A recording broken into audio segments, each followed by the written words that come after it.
Anda masih bersama yang terjadi pada pukul 2:47 waktu Indonesia Tengah atau pukul 00:47 waktu Indonesia Barat. Tadi pihak BMKG telah menjalankan ataupun memberikan konferensi pers terkait gempa yang terjadi di Maluku, di mana titik gempa ataupun epicentrum gempa ini berada di laut dengan 136 km di Maluku Tenggara Barat. Ini ada pergerakan naik dan potensi tsunami diakhiri, dan Kepala BMKG Dwi Korita Karnawati menegaskan bahwa potensi tsunami ini diakhiri bukan dicabut, yang artinya tetap diwaspadai potensi tsunami tersebut. Dan gempa susulan masih dipantau karena sejak tadi malam masih ada 3 gempa susulan dengan magnitudo bervariasi mulai dari 5,2 hingga 0,47. Dan saudara, bagaimana kondisi terkini pasca gempa di Maluku? Kita langsung bergabung dengan jurnalis Kompas TV, sudah ada Immanuel Alfred. Immanuel, selamat pagi. Maluku mengalami gempa ini bermagnitudo 7,9 kemudian dimutakhirkan menjadi 7,5. Sempat ada kepanikan yang kami lihat gambar yang dikirim ke Kompas TV. Kemudian pada pagi ini di sana bagaimana kondisinya saat ini? Baik, selamat pagi Ian dan juga saudara. Kondisi saat ini di Kota Ambon khususnya yang saya melaporkan, ini warga sudah kembali beraktivitas seperti biasa karena memang di Ambon tidak begitu berdampak yang besar dari titik gempa ini karena lokasinya agak jauh dari titik gempa. Nah, namun BMKG terus mengimbau warga agar tetap waspada karena ini merupakan gempa yang cukup besar juga.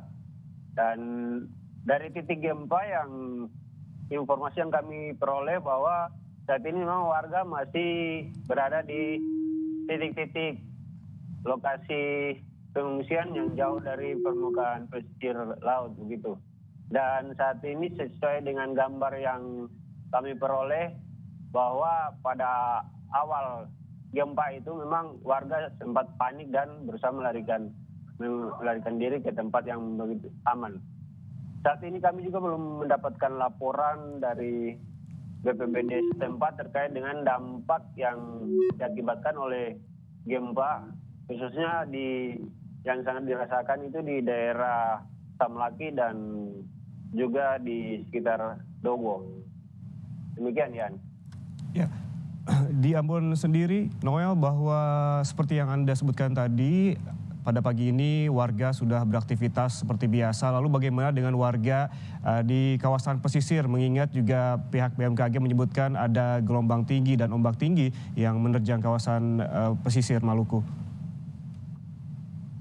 Ya, Ian, khusus untuk warga di pesisir seperti saat ini saya melaporkan aktivitas nelayan karena ini merupakan teluk di Ambon, jadi mereka beraktivitas seperti biasa. Namun khusus untuk warga yang berada di lokasi-lokasi yang memang terdampak gempa itu ada himbauan dari BMKG untuk tidak melakukan aktivitas dulu di laut ke pantai karena mengingat potensi gempa susulan masih terus terjadi, ya. Oke, potensi gempa susulan masih terus terjadi begitu diperingatkan oleh pihak BMKG. Terakhir yang Anda rasakan di Ambon, pukul berapa gempa susulan masih dirasakan oleh warga? Iya, baik Ian, untuk di Ambon sudah tidak lagi merasakan gempa susulan, namun di titik gempa di dekat titik gempa khususnya di warga di sekitar Maluku Tenggara Barat di Samlaki itu sampai saat ini masih merasakan gempa-gempa susulan, namun skalanya sudah mengecil gitu ya.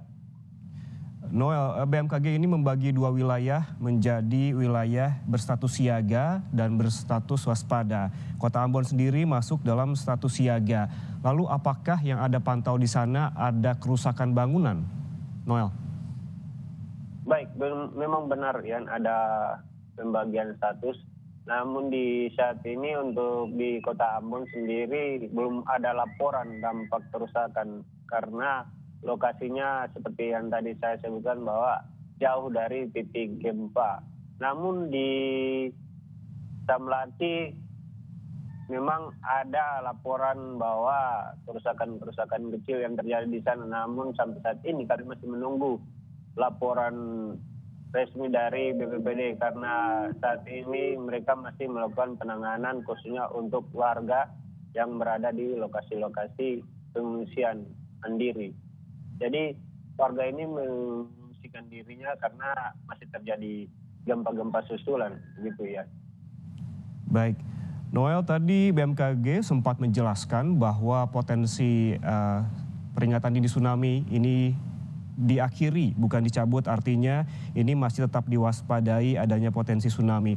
Apakah pihak BPBD di sana sudah ada pergerakan misalkan membangun pengungsian sementara seperti itu, Noel? Ya, Ian, untuk saat ini pihak BPBD masih melakukan penanganan bagi warga yang berada di jauh dari lokasi-lokasi yang dianggap berbahaya gitu ya. Dari rekomendasi yang kami peroleh bahwa ada himbauan untuk masyarakat tetap tidak berpengaruh dengan isu-isu yang tidak dapat dipertanggungjawabkan kebenarannya.